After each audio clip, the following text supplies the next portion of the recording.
Assalamualaikum warahmatullahi wabarakatuh.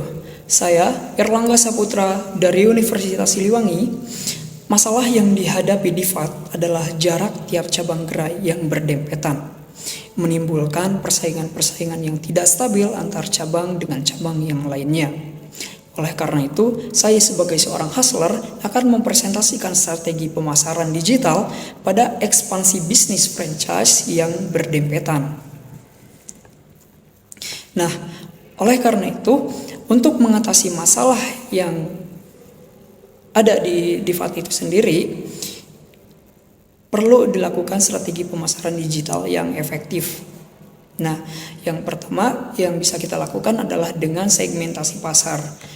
Melakukan segmentasi pasar yang lebih spesifik, ini akan membantu dalam menentukan target audiens yang tepat. Misalnya dapat dilakukan dengan menentukan demografi, minat, lokasi, pendapatan, ataupun hal-hal yang menjadi dari preferensi konsumen itu sendiri. Hal ini akan membantu mengarahkan upaya pemasaran kepada konsumen yang lebih relevan dan meminimalisir persaingan yang tidak sehat di antara cabang di FAT yang lain.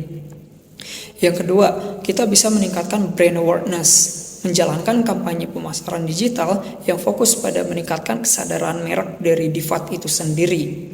Meskipun DiFAT ini memang sudah booming, namun alangkah lebih baiknya jika kita terus memberikan awareness kepada konsumen tentang merek dari DiFAT itu, menggunakan strategi SEO yang tepat, iklan online yang strategis, media sosial yang tepat sasaran, dan konten-konten yang berkolaborasi dengan influencer.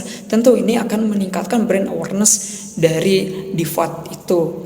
Nah, hal ini dapat membantu meningkatkan jumlah konsumen yang mengenal DiFAT dan memilihnya sebagai pilihan utama dibanding dengan kompetitor-kompetitor lain. Yang ketiga, kita bisa personalisasi pengalaman konsumen.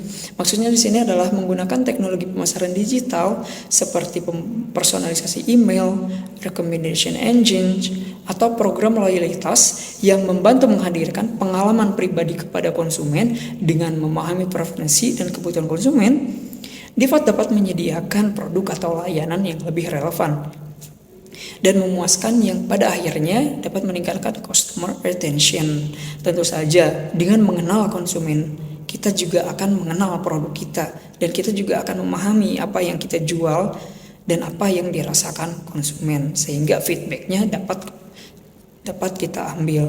Kemudian yang keempat adalah e-commerce. Melakukan ekspansi melalui platform e-commerce dan memberikan opsi pengiriman online kepada konsumen akan membantu meningkatkan jangkauan dan kenyamanan bagi konsumen.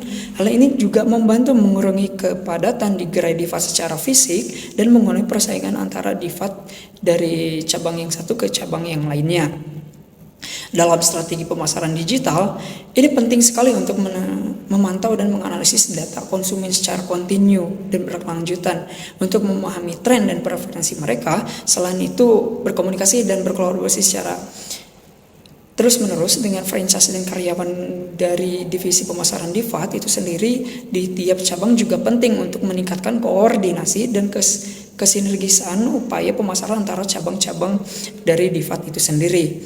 Dengan implementasi strategi pemasaran digital yang efektif dan efisien, DiFAT tetap dapat mengembangkan bisnisnya, menyediakan pengalaman yang memuaskan bagi konsumen, dan mengurangi persaingan yang tidak stabil di antara cabang-cabang waralaba dari DiFAT yang lain. Ibarat membuka usaha tanpa menggunakan pendekatan digital itu kayak membuka usaha tanpa memberitahu siapapun. Sekian presentasi dari saya. Terima kasih atas perhatiannya. Wassalamualaikum warahmatullahi wabarakatuh.